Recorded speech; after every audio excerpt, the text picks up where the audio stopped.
Hey, this is Mad Movie Mark on the Mad Movie Mark Movie Review. Thank you for joining me as I review the 1985 Swedish comedy drama My Life as a Dog. Jag blev tokig.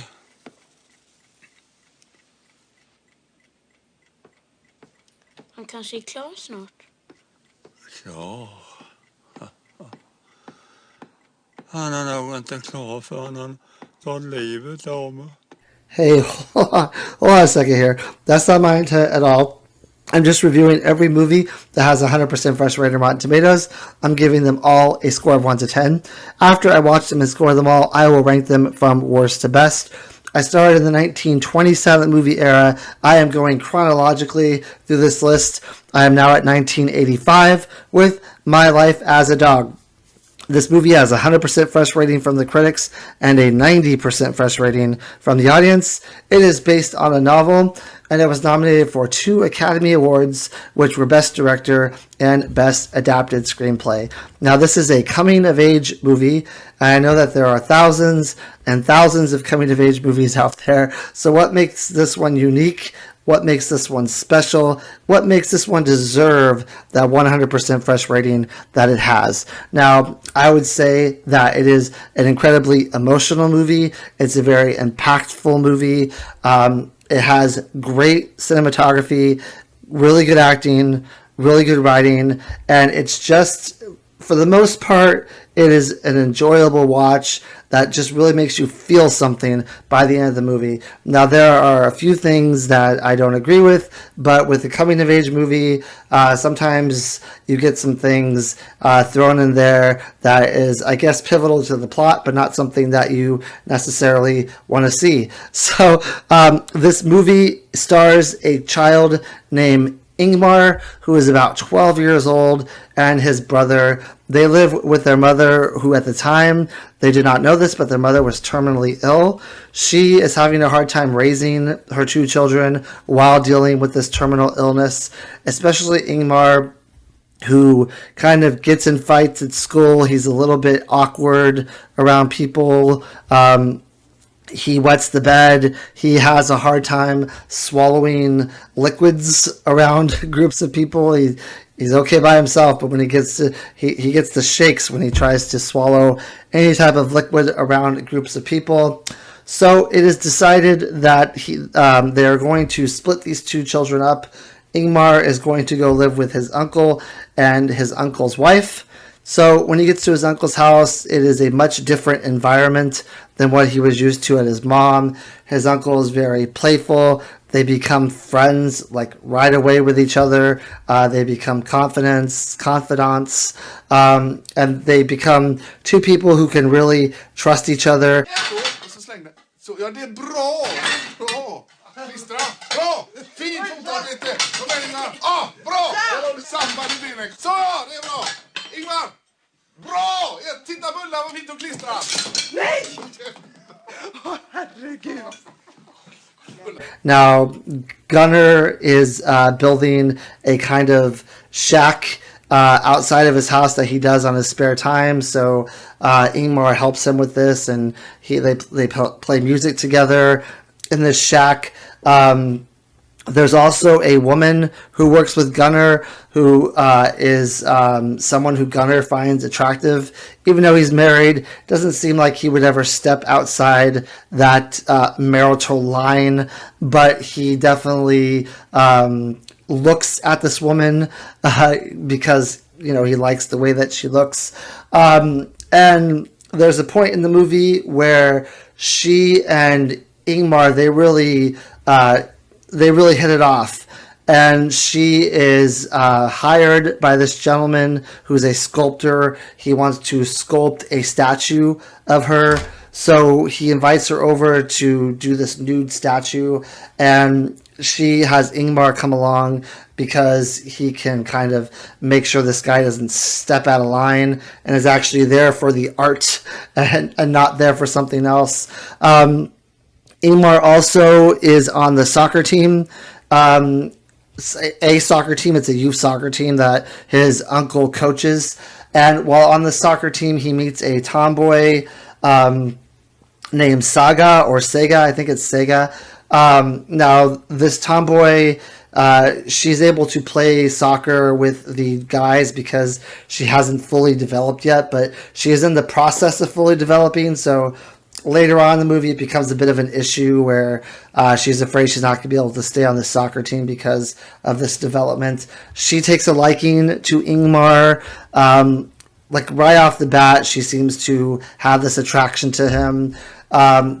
They get into like they decide to do some boxing sparring matches with each other because she's into boxing.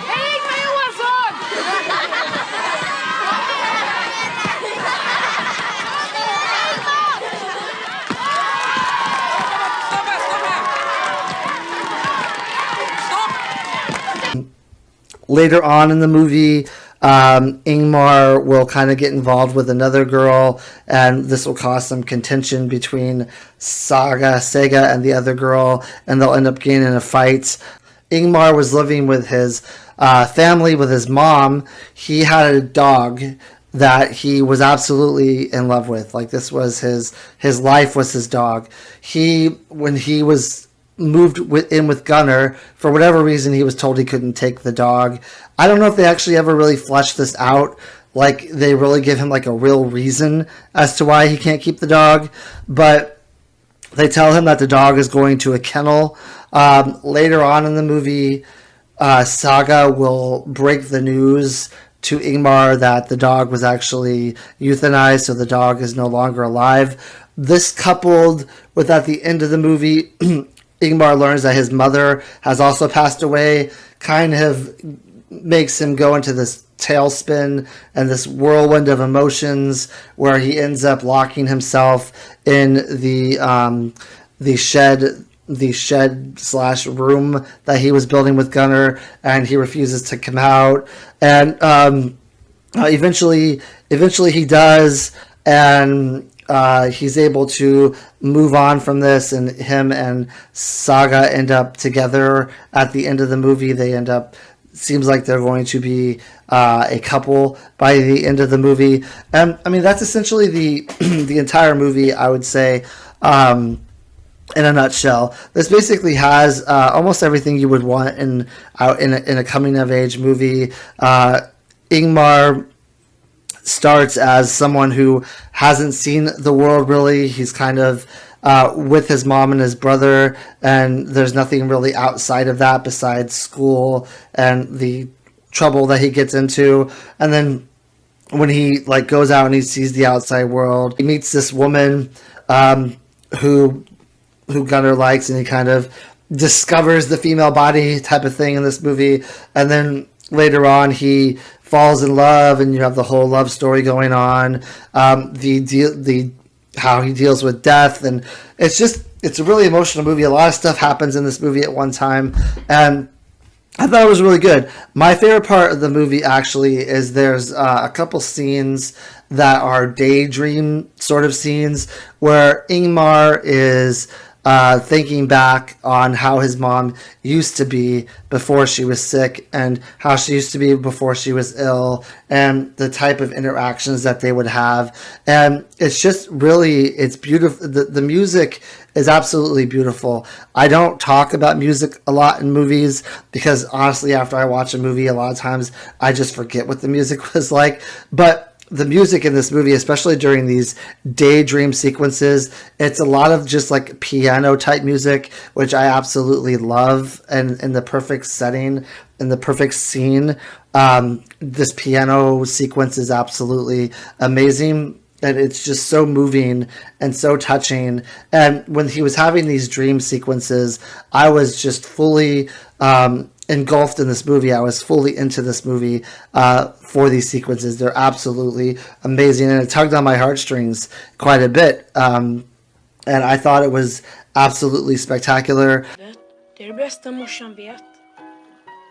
Att samla på såna. Man måste ha något att berätta. Jag gillar när hon skrattar. Då släpper hon böckerna.